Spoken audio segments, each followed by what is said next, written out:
session on women's writing in English. So let's continue with the feminist novelist. So the feminist now cared less the spirit the feminist face. Elaine Showalter tries to give us a brief introduction to the history of a feminist novelist of the spirit, and that is the second phase, the feminist phase. The feminist, from where we stopped, we will start from where we stopped in the last class. That is, we stopped with Marie Stoop and what she felt about men's sexual urge and what solution she came up with, though it was an extreme end remark. The feminists, they cared less for the divine or Freudian judgment on women. They wrote openly about the sexual attitudes, making explicitly bringing out the sexual protest, which was started by their predecessors and also by other sensationalists. Often their honest or candor or honest expression was startling, very shocking and very startling. For example, if you look at Flora Annie Steele in 1929, in her autobiography, attributed her lifelong frigidity to paternal influence. And she speaks or reveals her inborn dislike to sexual side of life. But again, this statement, though personal, perhaps hereditary also, had a lot to the dislike for the sensual side of life for a Victorian woman, because she was considered a Victorian angel. Now, Flora Annie Steele often believed that her feelings, her sexual urge, the reason for her lack of sexual urge or her dislike for sex, her sexual urge was perhaps hereditary, because Victorian women as such were considered so. It must be because her mother always considered that way, because it was she lived during the Victorian period, and therefore it might have gotten into her, or perhaps it would be the thoughts of her father that could have resulted in this, where women are considered to be passive as such. So here, what she's trying to say is, she is trying to find out as to why she has less vigor or less urge to this sort of thing. She says that between her brothers and her birth, there was a gap of 3 years. So now she wonders. Now, see, it is the Victorian period, or it is the past, and therefore the secure methods of were not common during those. Was not even invented during those times. I mean, the contraceptives and all. And therefore, a gap of 3 years could mean, that's what she says, a gap of 3 years could mean that they did not have any contact at all. Now, she wonders, Flora Annie Steele, she wonders if that could be one reason for her lack of sexual drive or sex drive. And the cessation of marital relation, she feels, or she wonders if this voluntary cessation of marital relation, that is sex, between her parents, and that too from her father's side, especially from her father's side, because mother played no role in it. Mother was passive, because even if she felt like having any sort of feeling for it, she was not supposed to show it. She should be passive. She cannot go advance, or she cannot tell any of her desires to her husband, because she has to wait for her husband's advances. So perhaps these 3 years she may have had to wait for her husband's advances, or maybe there was a breach in their relationship, or perhaps her mother was staying far away. We don't know. Anyway, this is considered zero here. That is, a woman's desire is considered zero. So there is only one active partner, and that is her father. And she finds, or she feels, that all this is perhaps because of this Victorian feminine ideal, where a woman is considered a perfect angel. So Flora wonders whether her drive towards it is low because of this gap or cessation. What Flora hints at is this Victorian ideal of women seen as an angel. A good Victorian angel is one who cannot refuse her husband's advances and remains passive while he devours on her. Kathleen Caffin, in her work The Yellow Aster, which is a famous novel, deals with a frigid wife and her salvation that she attains in maternity. Anyway, I want you to read that the summary of that book. You can just go for a Google search, just do a Wikipedia search, and you will be able to find the summary of the book. So anyway, late Victorian feminism was full of contradictions and conflicts. Though they were, again, let's come back to the same thing, though there were feminists, they made their maternal instincts, though they were feminists, they made their maternal instincts their ideology, that is femininity. But even then, they were not happy. They were disgusted. They were disgusted by sex. They were terrified of childbirth. See, to get to maternity, we will have to pass through these. So, they loved maternity. They made this maternity their ideology. It's not just about maternity as of the real maternity, as of really giving birth to the child and then embracing maternity. It's also about the maternal love, ideologically. But they hated anything to do with the result of maternity. That is intercourse or the real childbirth, pregnancy and labor. They hated it. They were disgusted by it. That is not because they were feminist. Again, it's not just because they were feminist. If you look at the whole society, if you ask every woman, you will find the same feeling. That is because they were women. All right. Mrs. Harvis confessed in her journal about the feeling she had when she gave birth to her first child. She felt that she would feel, or she thought that she would feel, that maternal instincts once she gives birth. She thought that she would be excited, but that did not happen. Linda Gordon points out in her study. Linda Gordon is an American historian and also a feminist, and she deals with birth control in US. Okay, and she points out the fear and hostility of feminist attitude towards sex, and it came from the fact that they were all women and not that they were feminists. So all of them had almost the same idea.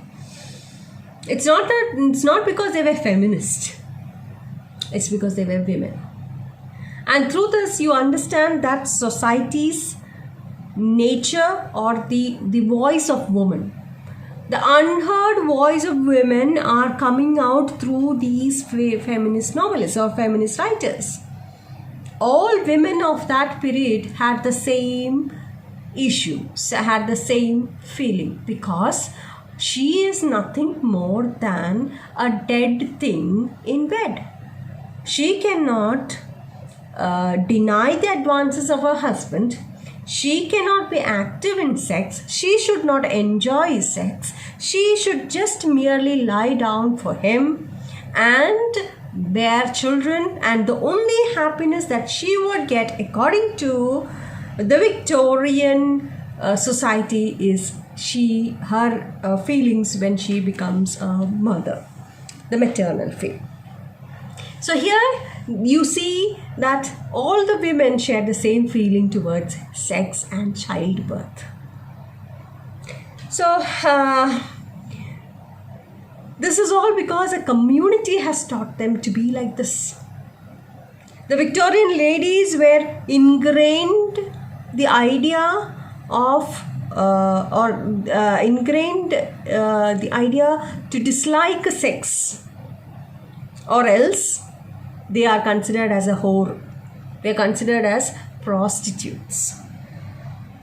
So their ignorance about men and their ways, dangers of pregnancy, venereal diseases, and childbearing,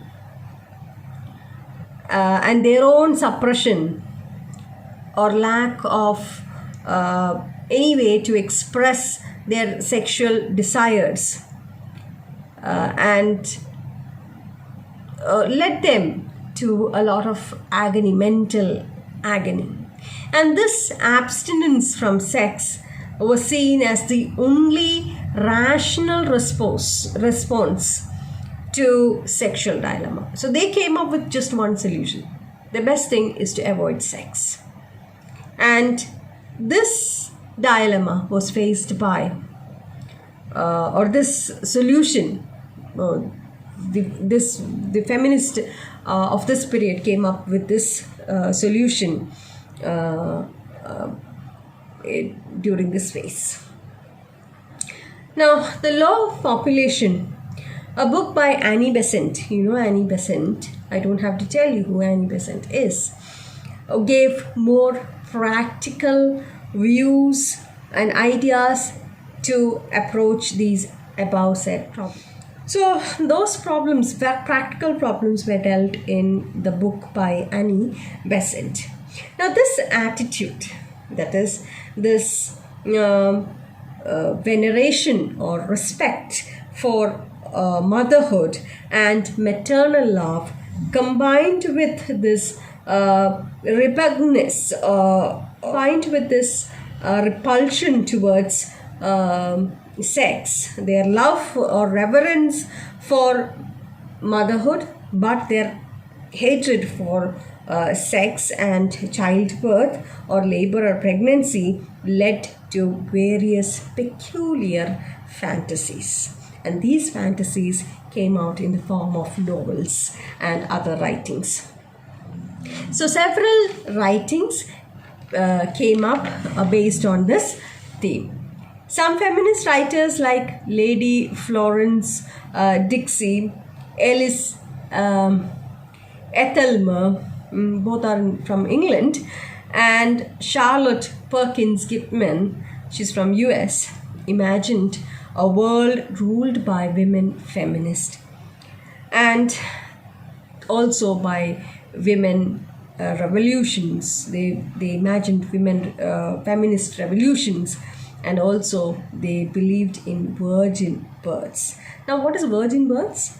Here it is a reference. Virgin births has got many meanings. One is like virgin birth, it's a miracle. Like you have Mother Mary's pregnancy of Jesus Christ.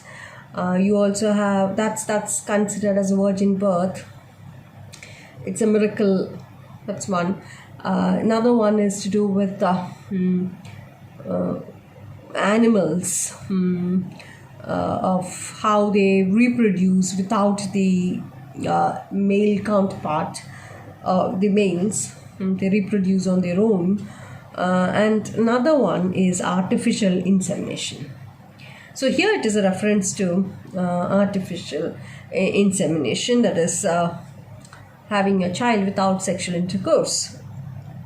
So now in Lady Florence Dixie's Gloriana, Revolution of 1900, the book is about Gloriana, a woman disguised as Hector Lestrange, to be precise.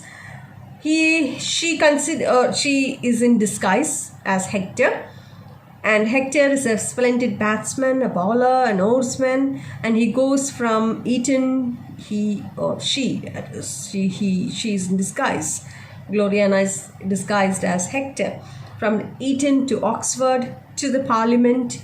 And when she gets to the Parliament, she unmasks herself and begins to pass equal rights of legislation. So it's all about getting to the Parliament and passing this equal rights. So you have various fantasies working here. Ethelmer's poem in heroic couplet, Woman Free, in 1893, celebrates the coming end of the menstrual cycle. She argues that menstruation had its Lamarckian origin in prehistoric rapes. Lamarckian idea is all about hereditary characteristics that is passed on to the offspring. Some of these characteristics that one acquires during the lifetime, it's passed on to the offspring. So it's named after the French biologist Lamarck, and Ethelmer believed that the woman free from her menstrual cycles would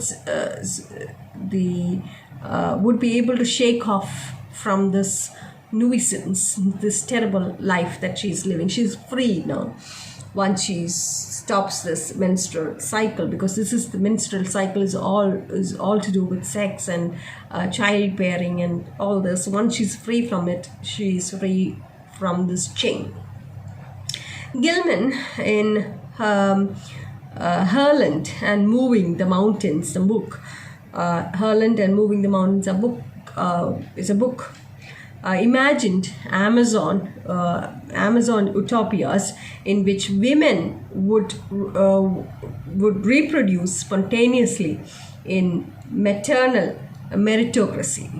According to the merit, she would reproduce according to her maternal ability. So that is a book where one speaks about reproduction based on one's maternal ability. Her essays, however, were not competent, and she demanded that women be liberated from menstrual cycle.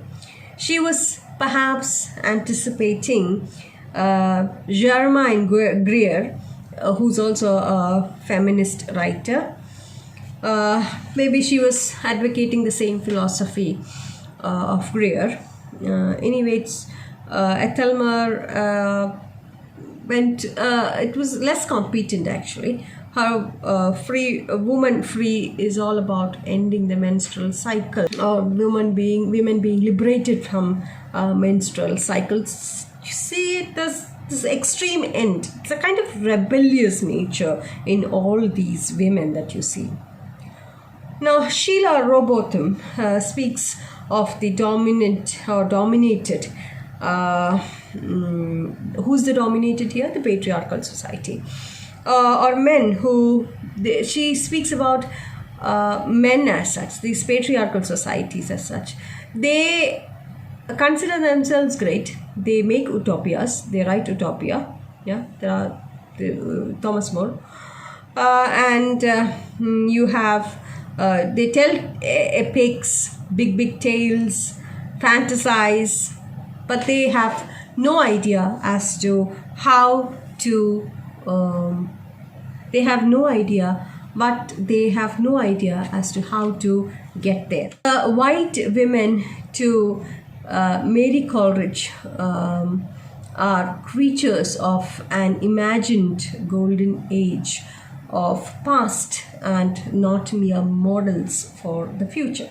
So in Mary Coleridge is S.C. Coleridge's grandniece, okay. Coleridge is her grand uncle. So the White Women by Mary Coleridge, it speaks about an imagined golden age of past. Now these feminists, they urge to break away from the yoke of biological femininity. That is, they wished to be male, they wish to be like them. That's why you have Freud, who said, who termed penis envy. So they decide to liberate themselves from the males. At the same time, they wanted to be like them. Mary Coleridge's biographer noted, no one so feminine can ever have long more to be man. So here you have Mary Coleridge. So again, you have these feminists who decide to be like men, but they hated men. They wanted to be liberated from men. They wanted to be as equal and powerful as men. So now you have Olive Schreiner, a South African author, an anti-war campaigner, and an intellect. And these feminist writers were affected by split personality. One part they wanted to be male, the other part female. So it's all between split purpose, or split between male purpose and female passivity. Now, if you look at the Scarlet Pimpernel and Gadfly, both in these two works, you will find Sydney Carton figure. Now, who is Sydney Carton? Sydney Carton is the central character in Charles Dickens' Tale of Two Cities. He's a shrewd gentleman, a drunkard. He's educated in Shrewsbury School. He falls for Lucy Manet, who is a married lady. Lucy Manet's husband is Charles. Charles just looks exactly like Sydney Carton. Sydney Carton, who is madly in love with this woman, later because sacrifices his life to help Lucy to live a better life with her husband, because her husband Charles is actually accused of a crime and he is going to be beheaded. His head is going to be chopped off. He's going to be executed the next day or very soon. And since Sydney loves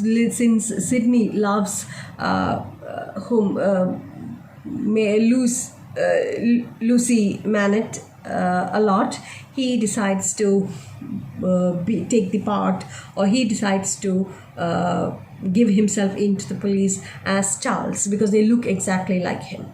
And therefore he, who was a drunkard and good for nothing fellow, has now turned out to be a good character. So this was the character. This was the sort of nature that you can see in most of these novels. So we'll stop here. So thank you and keep safe.